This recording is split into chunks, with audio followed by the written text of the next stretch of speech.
Yeah, so Naomi, you are blessed to have you. tuhawe umugisha wo kukugira. U Rwanda rujya ruvuga ngo muri bato batari gito abayobozi bacu. Rwanda says you are young but you are not small. Turafite umugisha kubagira. So we are blessed to have you. Ese hari undi mugore Michael yari kuzabona? Is there any other woman Michael would have gotten? Barahuje urukweto. They are matching. Bega baremewe kuba hamwe. They were created to be together. Turishimye rero. So we are so blessed. Muri beza. You are beautiful and handsome. Ndi kwibaza abana muzabyara uko bazabaza. I'm wondering how will your children look like? Mbega ubu ngubu ndi kureba iyi nkuge ukuntu ifite umugisha. I'm looking at this ark, how blessed it is. So mumbabarire ngiye kubasaba ikintu kimwe. Mumbabarire twese aho turi tuba celebrate. Let's all celebrate them. Yes. Rero tugiye kubasezeranya. We are going to bless their wedding. Yeah, abadufasha.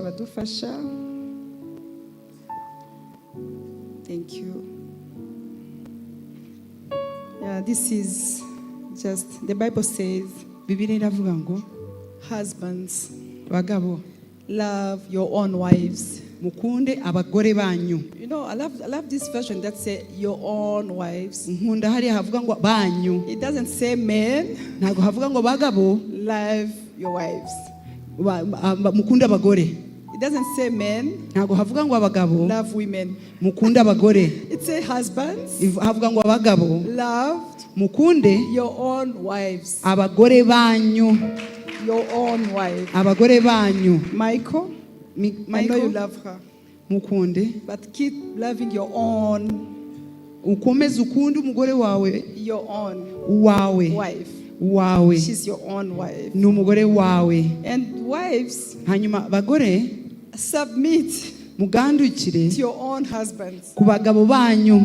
Not to all men. Ntago ari ku bagabo bose. Your husbands, not to your men. Ntago ari abagabo bose ahubwo ni abagabo banyu.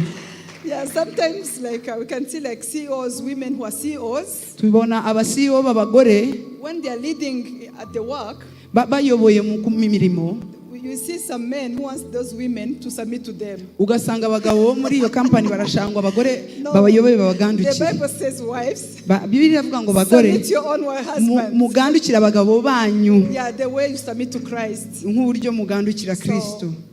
Submit to him. Mugandukire. And so automatic. Ni ibintu byikora. When someone loves you, you have to submit. Iyo umuntu agukunda nawe uramugandukira. And love, marriage is beyond love. Urugo birenze urukundo. It's decision. Ahubwo no kwiyemeza. It's two people deciding to be together. Ni abantu babiri biyemeje kubana. And this is it. Kandi nibyo. Yeah, so we are blessed. Tuhawe and your home umugisha. will be like a cactus. Will be like a cactus in the desert. Muzaba nk'igiti cyo mu butayu. You always flourish. Muzaguma by the grace of God. So today we are going to start by Michael. Thank you. Tugiye guhera kuri Michael.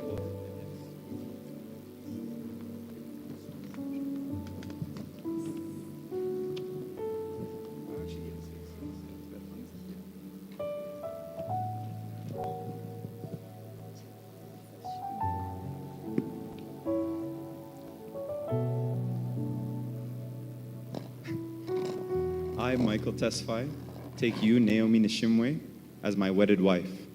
I will love you, devote myself to you, cherish you, and honor you.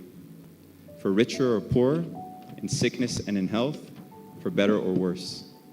I will respect you as the word of God commands it, till death do us part, or Jesus Christ, the Lord, returns.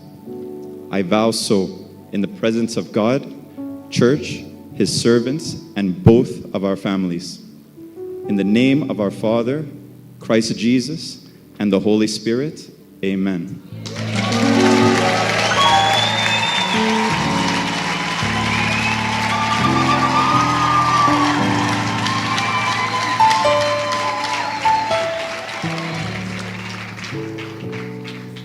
I, Naomi Nishimwe, take you, Michael Tesfaye, as my wedded husband. I will love you, submit to you. I will obey you and honor you for richer or poor, in sickness, in health, and for better or worse. I respect you as the word of God commands it, till death do us apart, and Jesus Christ the Lord returns. I vow so, in the presence of God, church, his servants, and both of our families. In the name of our Father, Christ Jesus, and the Holy Spirit, amen. Wow.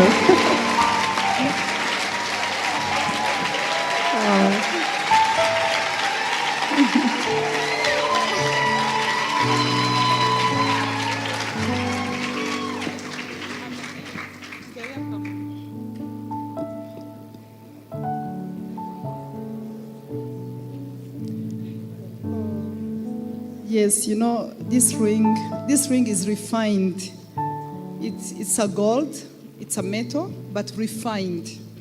And this is also a symbol that's showing that you can go through things, but you shine, shine, shine. The way it shines is because it went through a refined process.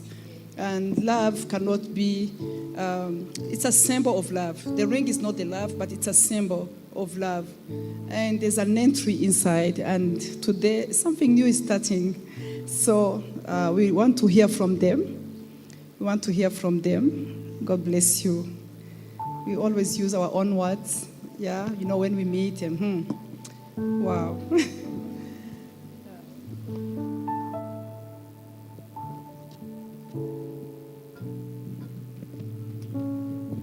It's going to be really hard, but I'll try.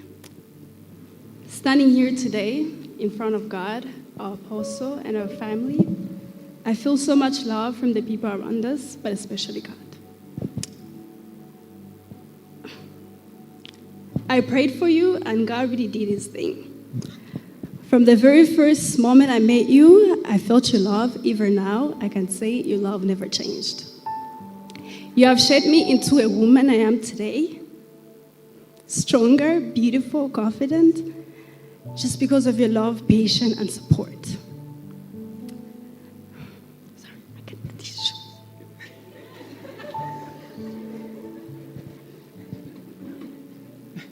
Sorry, let me fix my makeup. It's okay, it's okay, it's okay. Take your time.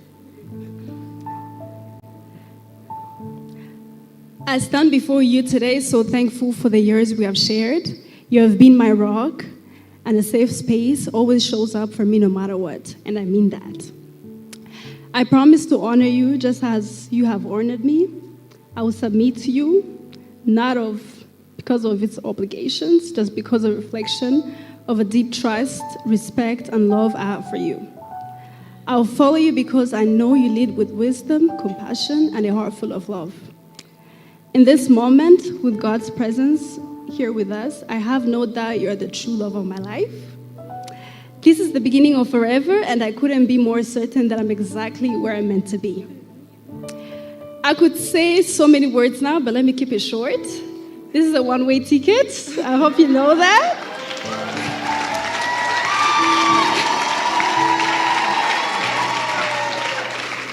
I'm all in, and I love you.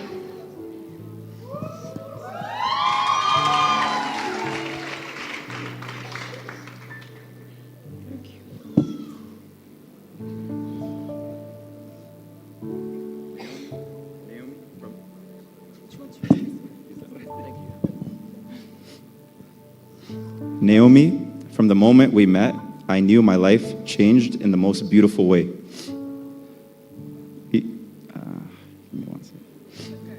You've been my partner in faith, my greatest supporter, and the love I never dreamed I deserved. Your grace, kindness, and unwavering belief in us have shown me the true meaning of commitment. Today, in front of God, our families, and friends, I promise to cherish and honor you all the days of my life.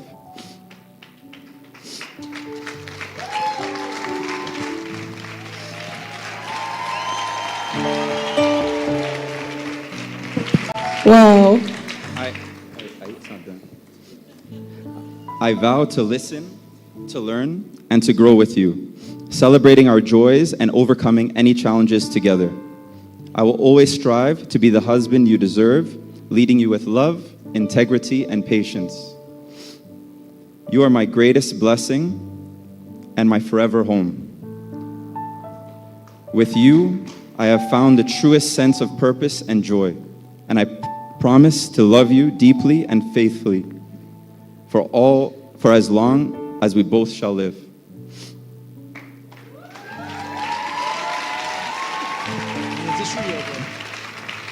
bagiye kwambikana impeta. Going to exchange their rings.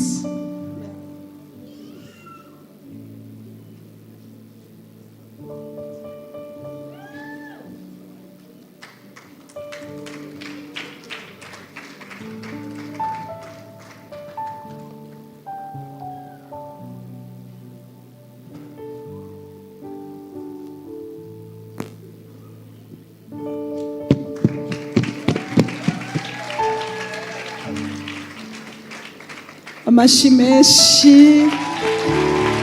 Applaudissons. Let's all clap our hands. Clap our hands. Oh, Reka dukoma amashyi. ibyishimo byinshi biratwuzuye. With great joy. Mbere yuko areba umugeni ku mugaragaro, Before unveiling his bride, yewe Apostle Mignone, me, Apostle Mignone, hamwe no guhamagarwa n'Imana with the calling of God no gusengerwa n'abakuru and the ordaining of the great elders, no kubiherebwa ubushobozi, and to be given authority, yanemeje ko Michael I bless that Michael testified na Naomi Ishimwe babaye umugabo n'umugore, kandi icyo Imana yahuje nta muntu n'umwe baba abakomeye cyangwa aboroheje bashobora kugitandukanya. Mu izina rya Yesu Kristo bazabana, kandi amaraso ya Yesu Kristo atwikira urushako rwabo. Mu izina rya Yesu, amen. Ntabwo wabisemuye. She blessed them, and no one will separate them. Even a great man or great people will never separate them. Yeah, and that's why the man will leave his own and cleave to the wife, Niyo mpamvu umugabo azava mu rugo rwe akahura n'umugore we, and they will live together bazabana and akaramata forever. akaramata In Jesus' name. mu izina rya Yesu. So now we are so curious. Dufite amatsiko We menshi, want to see Naomi, turashaka kubona Naomi, and especially Michael. kandi cyane cyane This Michael. is the time. Iki nicyo gihe And the Bible says, Bibiliya iravuga ngo my field is my field. ubutaka It's bwanjye still closed until buracyafunze the owner kugeza igihe nyirabwo will come and open it. azaza akabufungura, And the owner is here. kandi bari hano, So he's going to uncover. agiye kumutwikurura. Thank you. Murakoze.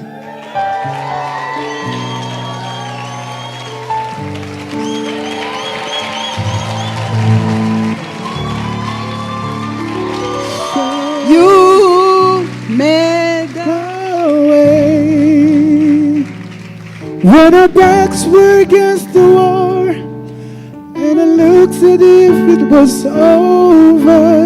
You made a way, and we're standing